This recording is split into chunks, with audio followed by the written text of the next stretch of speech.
আল্লাহ যেন বলে, বান্দা আমি না 11 মাস তোমারে বলছি গুনাহ ছেড়ে দাও, গুনাহ ছেড়ে দাও, গুনাহ ছেড়ে দাও, জান্নাত কামাই করো।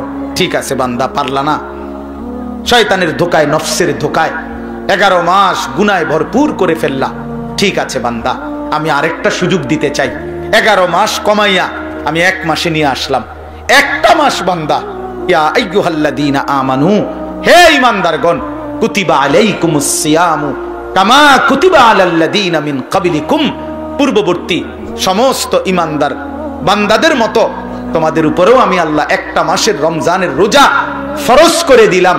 আল্লাহ বলে, বান্দা 11 মাস লাগাইয়া আমি তোমারে যেই মুত্তাকি বানাইতাম সেটা এবার ওয়াদা দিলাম, যাও 11 মাস বাদ দিলাম, 1 মাসেই লাআল্লাকুম তাত্তাকুন তোমারে মুত্তাকি বানায়া দেব।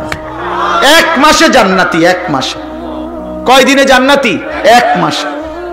যে মুত্তাকি সে জান্নাতি, যে মুত্তাকি সে জান্নাতি, যে মুত্তাকি সে জান্নাতি।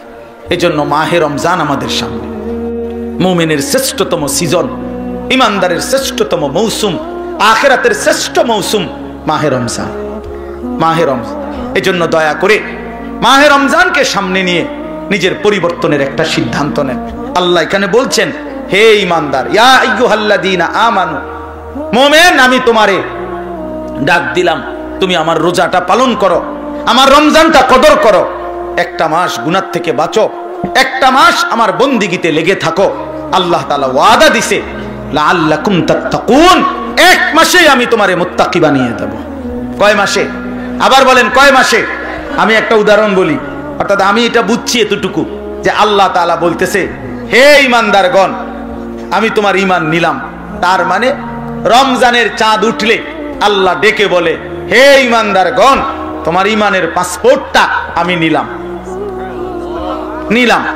এবার তোমারে আমি ওয়াদা দিলাম, তুমি 30টা দিন, অথবা আমি চাইলে 29 দিন, 31 লাগবে না, এই 30 দিনের মধ্যে তুমি আমার গুনাহ ছেড়ে দিবা, আমার আদেশ পালন করবা।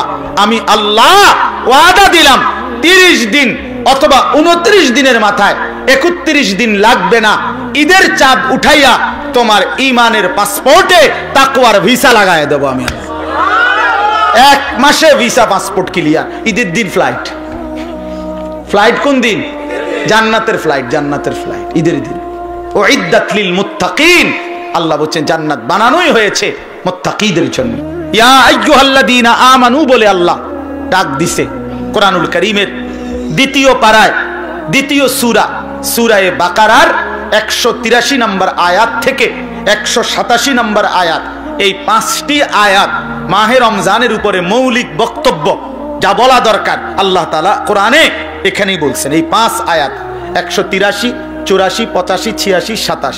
এজন্য আমার একটা আবদার, আপনারা প্রত্যেকের সুযোগ হলে আপনারা এই 5টি আয়াত সূরা বাকারার 183 থেকে 187 পর্যন্ত এই 5টি আয়াত আপনারা সংক্ষিপ্ত ব্যাখ্যা তাফসীর পড়ে নেবেন। ইনশাআল্লাহ দেখেন মাহে রমজানের উপরে মৌলিক জ্ঞান আপনার অর্জন হয়ে যাবে ইনশাআল্লাহ। এই 5 আয়াতের মধ্যে তাফসীরে মাআরিফুল কোরআন অনেকের কাছে আছে, আপনারা সেখান থেকে পড়েন। তাফসীরে তাওজিহুল কোরআন আল্লামা তাকি উসমানী দামাত বারাকাতুহুমের রচিত সংক্ষিপ্ত তাফসীর আপনি পড়ে দেখেন, ইনশাআল্লাহ আপনি প্রয়োজনীয় দিক নির্দেশনা পাবেন। মনে রাখবেন, রমজানের রোজা ফরজ না সুন্নত? তো রমজানের রোজার মাসআলা জানাও ফরজ। যেই আমল হুকুম যা, ওই আমলের মাসআলা জানারও হুকুম তা। কথা বুঝেন নাই? তাহলে রমজানের রোজা আমাদের উপরে ফরজ, অতএব রমজানের রোজা সম্পর্কিত প্রয়োজনীয় মাসআলা জেনে নেওয়া আপনাদের উপরে ফরজ। কোরআনুল কারীমের মধ্যে আল্লাহ তাআলা বলছেন, ওয়াফি যালিকা ফালিয়াতানাফাসিল মুতানাফিসুন। আল্লাহ তাআলা বলেন, যদি প্রতিযোগিতাই করতে হয় তাহলে জান্নাতের জন্যই প্রতিযোগিতা করা উচিত। তার প্রতিযোগিতা মানে এগিয়ে যাওয়ার চেষ্টা। প্রতিযোগিতার অর্থই এটা যে অন্যকে ডিঙ্গায়া নিজে আগে বাড়ার চেষ্টা, এটারই বলে প্রতিযোগিতা। কোরআনুল কারীমের মধ্যে আল্লাহ তাআলা বলছেন, লিমিসলি হাযা ফালিয়ামালিল আমিলুন। যদি মেহনতি করতে হয়, পরিশ্রমী করতে হয়, তো আল্লাহ বলেন জান্নাতের জন্যই মেহনত করা উচিত। তাহলে এর দ্বারাও বোঝা গেল একটু কষ্ট স্বীকার করা এটা জান্নাতের জন্যই করা উচিত। কোরআন শরীফে আল্লাহ তাআলা বলেন ফাস্তাবিকুল খায়রাত, কল্যাণ অর্জনের জন্য, নেকি অর্জনের জন্য তোমরা প্রতিযোগিতা করো। তাহলে এখানেও আল্লাহ তাআলা উৎসাহিত করেছেন নেকির প্রতিযোগিতা করতে। কোরআনুল কারীমের মধ্যে আছে আল্লাহ তাআলা বলেন ওয়াসারিউ ইলা মাগফিরাতিম মির রাব্বিকুম ওয়া জান্নাতিন আরদুহাস সামাওয়াতু ওয়াল আরদ। আল্লাহ তাআলা বলেন তোমরা দৌড়াও, ছোটো, আগে বাড়ো। কিসে? আল্লাহর মাগফিরাত এবং আল্লাহ তাআলার জান্নাত অর্জনের জন্যে। তাহলে বোঝা গেল আল্লাহর কাছ থেকে মাগফিরাত পাওয়ার জন্য এবং জান্নাত পাওয়ার জন্য আল্লাহ তাআলা বলছে সারিউ। সারিউ অর্থ হলো ছোট, আগে বাড়ো, দৌড় লাগাও, দৌড় দাও। আমরা কিতাবের মধ্যে পড়ছি, বদরের যুদ্ধের ঘটনার মধ্যে আছে, বদরের যুদ্ধের দিন নবী সাল্লাল্লাহু আলাইহি ওয়াসাল্লাম সাহাবায়ে কেরামকে যখন যুদ্ধের ময়দানে দাঁড় করাইছেন 313 জন সাহাবীকে। যুদ্ধের ময়দানে আগের দিনে নিয়ম ছিল যে যুদ্ধের বাহিনী মোট 5টা হইতো, মানে প্রত্যেক দলের গ্রুপ হইতো 5টা। এটাই নিয়ম ছিল যে এই 5 ভাগে ভাগ করতে হইতো।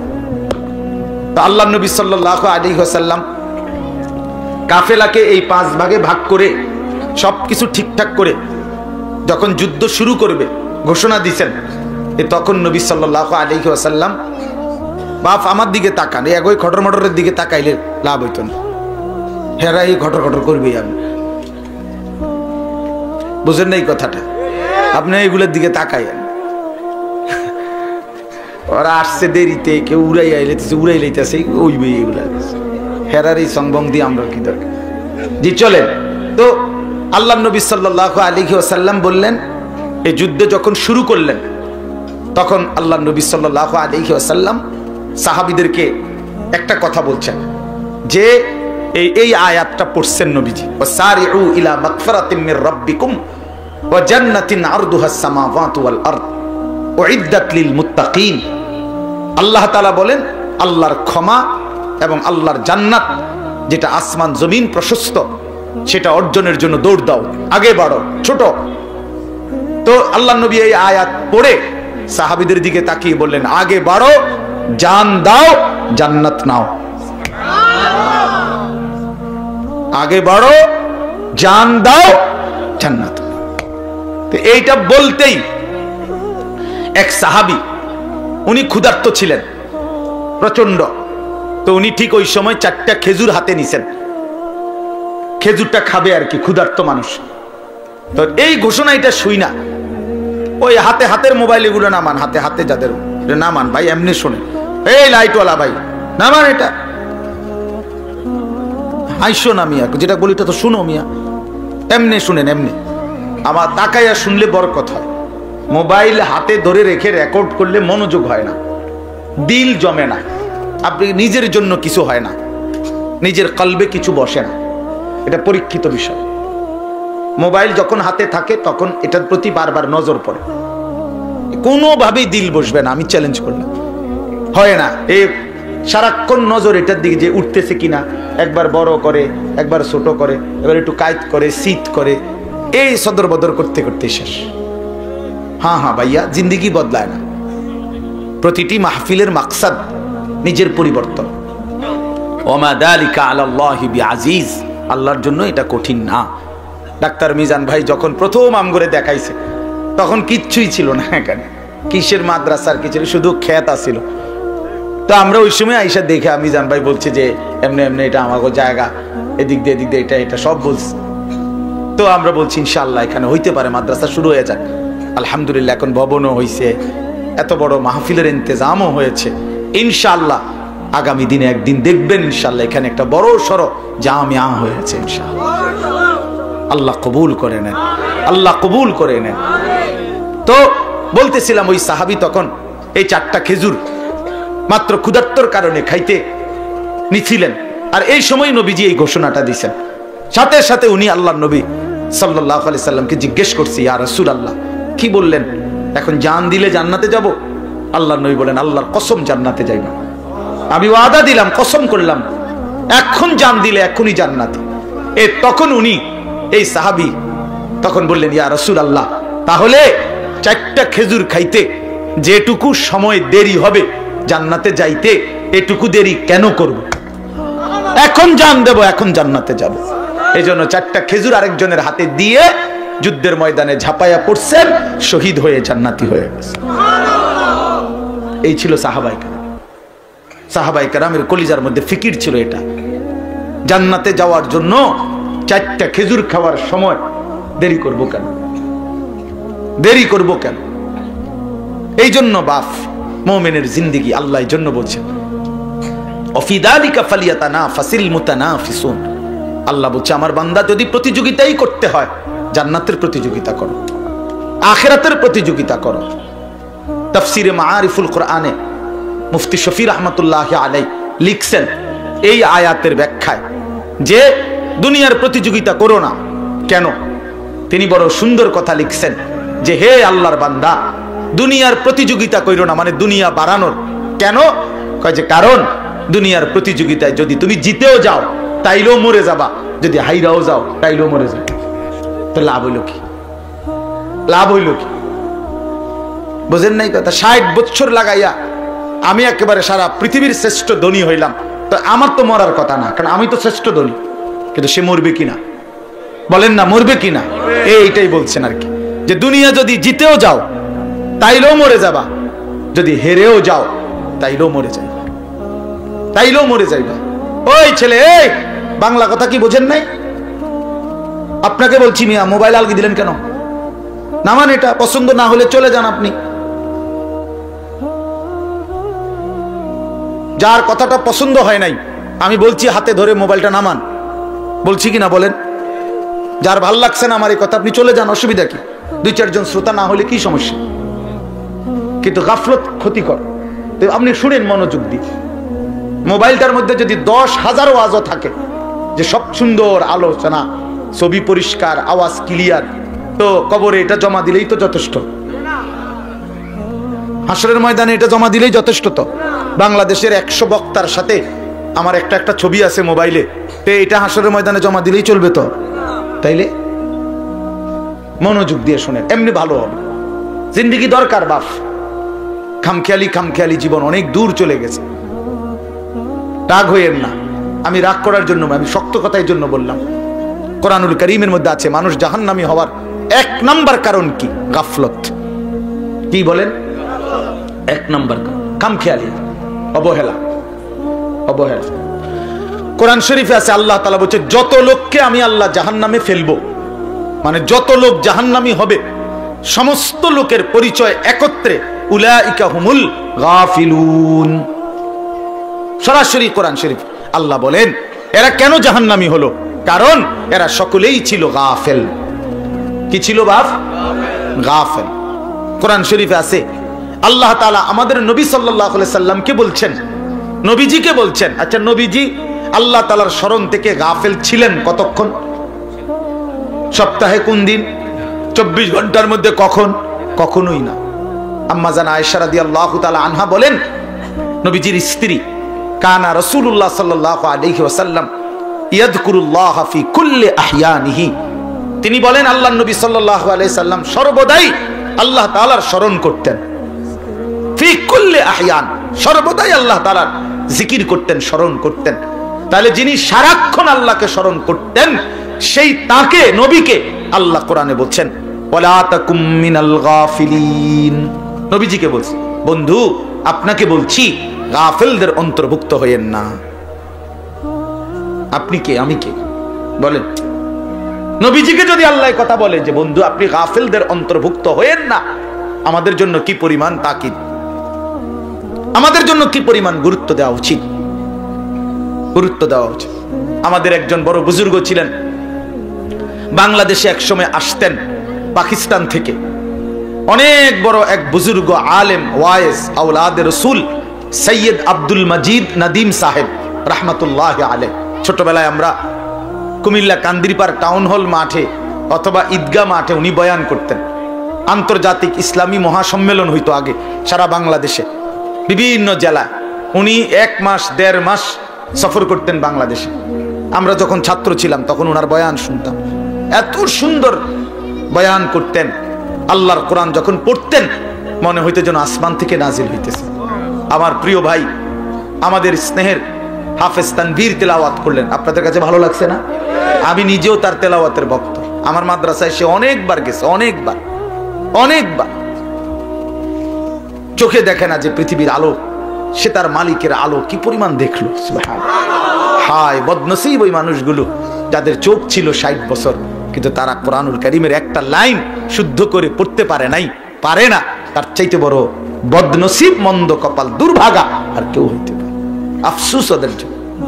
তো বলতেছিলাম, এই উনি পাকিস্তানের এই হযরত এখন ইন্তেকাল করছেন, আরো অনেক দিন হয়েছে। ওনার ছেলে এখন বড় ওয়াইজ। এই কিছুদিন আগেও বাংলাদেশে উনি হযরত মাওলানা ফয়সাল নদীম উনি বয়ান করে গেছেন বাংলাদেশের, প্রায় 15-20 দিন ছিলেন, এই কয়েকদিন আগে গেল। তো উনি সবসময় তাসবিহ পড়তেন, হাতে তাসবিহ রাখে পড়তেন।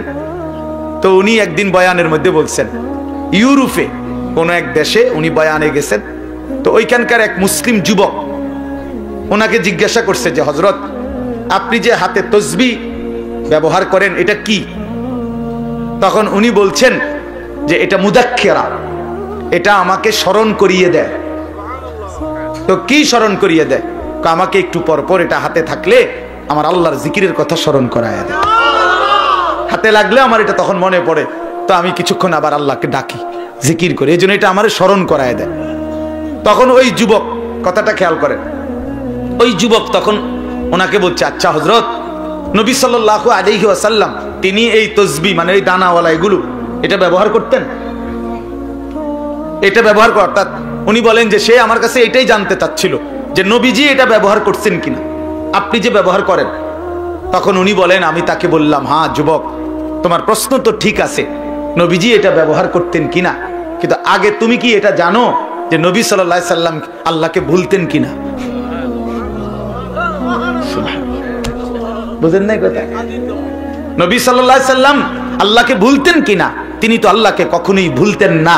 তা আমি তো প্রথমেই বলছি, এইটা তো ওই ব্যক্তির জন্য যে ভুলে যায় তার মাওলাকে, এটা মনে করায় দেয়। আল্লাহর নবী এটা কেন ব্যবহার করবেন? তিনি তো 24 ঘন্টাই আল্লাহকে স্মরণ করতেন।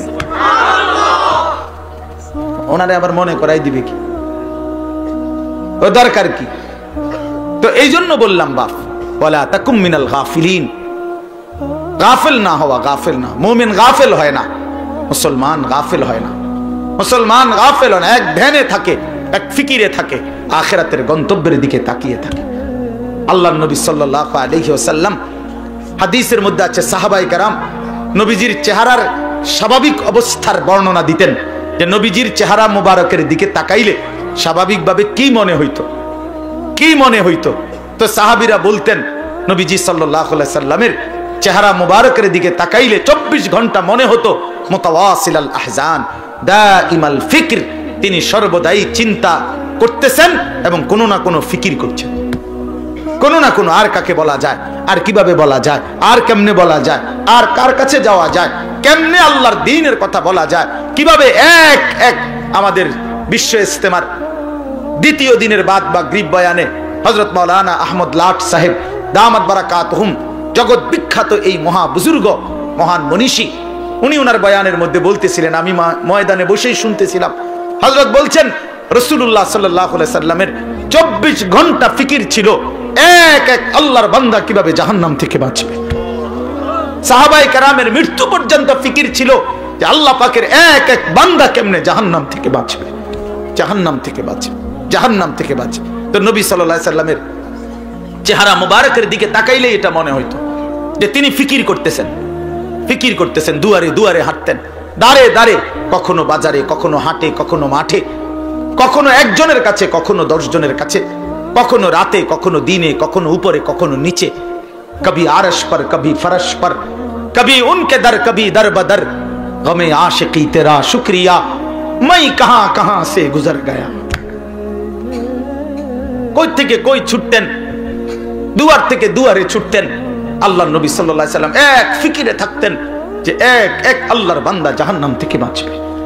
হাদিসের মধ্যে আছে, আল্লাহর নবী সাল্লাল্লাহু আলাইহি সাল্লাম বলতেন, উম্মত আমার, আমি তোমাদের জন্য আমার পেরেশানিটা কেমন, ওয়া আনা আখিযুন বিহুজাজিকুম, নবীজি উদাহরণ দিয়ে বুঝাইছেন, কোন মানুষকে যদি কেউ হাত দিয়ে ধরে তাহলে সে মনে করেন ছুটে গেল, কাঁধে হাত দিয়ে ফিরাইতে চাইছে, সে কাঁধের থেকে হাত নামায় দিল। কিন্তু কেউ যদি কাউকে সর্বোচ্চ মহব্বত করে তারে ফিরাইবার জন্য, বাঁচাইবার জন্য কোমরে জড়াইয়া ধরে, কোমর মানে কোমরের মধ্যে যদি আমজা দিয়া শক্ত করে ধরে, এই লোকটা ছুটবে কেমনে? কথা বোঝেন নাই? এই লোকটা ছুটবে কেমনে? আল্লাহর নবী বলেন, আল্লাহর কসম উম্মত, আমি চাই তোমার এক এক উম্মতকে কোমরে জড়াইয়া ধরে ধরে জাহান্নামের আগুন থেকে বাঁচাইতে। কোমরে জড়ায়, কোমরে জড়ায় ধরা। এই জন্য দোস্ত, মুমিন গাফিল হয় না, মুমিন গাফিল হয় না। যার সামনে আখিরাত সে গাফিল হবে কেমনে? যার সামনে কবর সে গাফিল হবে কেমনে? যার সামনে হাসরের ময়দান সে গাফিল হবে কেমনে? আল্লাহ তাআলা কোরআনুল কারীমে বলছেন, ফাকাইফা তাত্তাকুনা ইন কাফারতুম ইয়াওমান ইয়াজআলুল বিলদানা শিবা। আল্লাহ বলেন, বান্দা, এই আমার বান্দা, দিন রাত তুমি যে নাফরমানি করছো, তুমি যে আমার নাফরমানি করছো বান্দা, আরে বান্দা তুমি বাঁচবা কেমনে সেই হাসরের দিন, যেই দিনের একদিনের পেরেশানি, দুঃখ, যন্ত্রণা, আযাব, কষ্টে ইয়াজআলুল বিলদানা শিবা, কোলের বাচ্চা বুড়া হয়ে যাবে, বুড়া হয়ে যাবে একদিনে। সূরা মুজাম্মিলের আয়াত। আমার জীবনে আমি কোরআনের সবচেয়ে বেশি ভয় পাই এই আয়াতে। আমার মাদ্রাসায় প্রত্যেক দিন জোহরের পরে এই সূরা পড়ে, এটা একটা আমল আমাদের। এই আয়াত এটা পড়লেই আমার শরীরটা কাঁপ দিয়া ওঠে। আল্লাহ বলে, নাফরমানি করছো কেমনে বান্দা? 365 দিন, এক বছর কোনদিন ফজরের নামাজ পড়লা না, কেমনে পারলা বান্দা? কেমনে সহ্য করলা মুমিন? একটা দিনও কোনদিন ফজরের নামাজ পড়লা না। মুসলমান এত নির্মম হয় কিভাবে? ইমানদার এমন জালেম কেমনে হয় বান্দা? কিভাবে সম্ভব? 365 দিন কোনদিন একটা বারও ফজরের সেজদা দিলা না। ফাকাইফা তাত্তাকুনা ইন কাফারতুম, কেমনে বাঁচবা বান্দা? কেমনে? একদিনেই তো হাসরের ময়দানে কোলের বাচ্চা বুড়া হয়ে যাবে। ফাবিআইয়ি হাদিসিন বাদাহু ইউমিনুন। আল্লাহ কোরআনে বলে, বান্দা আমি 23 বছর কোরআন নাজিল করেছি, 30 পারা কোরআন নাজিল করেছি বান্দা। সর্বশ্রেষ্ঠ ফেরেশতা জিবরাইলকে দিয়ে পাঠিয়েছি, আমার কলিজার টুকরা সর্বশ্রেষ্ঠ রাসূল, আমার সবচেয়ে প্রিয় বন্ধুর কাছে নাজিল করেছি।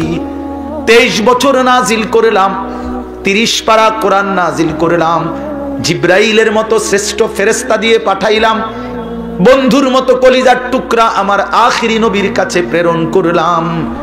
প্রতিটা কথা বান্দা আমি বারবার বারবার বললাম। এবার আল্লাহ জিজ্ঞেস করে, বান্দা এরপরে আর আমি কেমনে বললে, কতবার বললে, আর কোন কিতাব নাজিল করিলে, আর কাকে বললে, কেমনে বললে, আর কার কাছে নাজিল করিলে তুমি বান্দা আমার কথা মেনে নিতা? তুমি বলো। বলেন যুবক ভাই যারা নামাজ পড়েন না, প্রিয় ভাই আমার, বন্ধু আমার, তোমার মালিক তোমারে আর কতবার বললে তুমি সেজদা দিতা? 30 পারা কোরআন নাজিল করলেও দিল গলাইতে পারলো না। আর কতবার বললে ইয়া আইয়ুহাল্লাযীনা আমানু, হে ঈমানদারগণ। এই শব্দটি কোরআনুল কারীমে 89 বার আছে। কতবার? আর কতবার বললে আপনি শুনতেন? 80 বারের চাইতে বেশি কোরআনুল কারীমে নামাজের কথা আছে। আকিমুস সালাহ, আকিমুস সালাহ, আকিমুস সালাহ বারবার বলছেন আল্লাহ। আর কতবার বললে নামাজ পড়তেন? ইত্তাকুল্লাহ, ইত্তাকুল্লাহ, ইত্তাকুল্লাহ বারবার বলছেন। আল্লাহ জানতে চায় বান্দা আর কতবার বললে তুমি গুনাহ ছেড়ে দিতা? বলেন।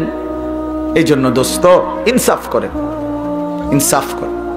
নিয়ম সর্বস্ব একটা ওয়াজ যেন না হয়, একটা ফিকির যেন হয়, দিলের মধ্যে যেন একটা অনুভূতি জাগে। আবারও বলছি, মুসলমান গাফিল হয় না, মুমিন কি হয় না? গাফিল হয় না। মুমিন গাফিল হয় না, মুমিন গাফিল হয় না। গাফলত জাহান্নামীদের পরিচয়, গাফিল জাহান্নামীদের পরিচয়। আমার কিশোর নওজোয়ান ভাই, সবার কাছে অনুরোধ করলাম, নওজোয়ান নিজের উপরে দয়া করেন, বয়স্ক বাবা যারা আছেন নিজের উপরে রহম করেন, ফিকির করেন, ফিকির করেন। ওয়াল তানজুর নাফসুম মা কদ্দামাত লিগাদ। আমরা প্রত্যেকেই, আল্লাহ বলছে, প্রতিটি প্রাণ, প্রতিটি আত্মা, প্রতিটা জীবন আলাদা আলাদা রক্ষ করো, হিসাব করো। আজকের দুনিয়া থেকে আগামীকালকের আখিরাত পর্যন্ত, আগামীকালকের আখিরাতের জন্য আজ দুনিয়া থেকে কি পাঠিয়েছে। আজকের সারা দিনে 3 বেলা নাস্তা, দুপুরের খাবার, রাতের খাবার, তো আজকের সারা দিনে খাবার নাস্তা মিস হয়েছে কয়জনের, আর 5 ওয়াক্ত নামাজ মিস হয়েছে কয়জনের? ইনসাফের সাথে বলেন, কেন নামাজ পড়তে পারলেন না? কেন নাস্তা খানা ছাড়তে পারলেন না? নাস্তা তো ছুটলো না, নামাজ কেন ছুটলো? দুপুরের খাবার তো ছুটলো না, জোহরের নামাজ কেন ছুটে গেল? কার সাথে নারাজ হইলেন? কারে বুড়া আঙ্গুল দেখাইলেন? কারে বৃদ্ধাঙ্গুলি দেখাইলেন? এই যুবক, কার সাথে গাদ্দারি করলা? এই নাফরমান, কার সাথে গাদ্দারি করলা? তুমি জানো তোমার চাইতে অহংকারী, তোমার চাইতে বড় থেকে বড় গাদ্দার এই পৃথিবীতে আল্লাহ তাআলা নিশ্চিহ্ন করে দিছে।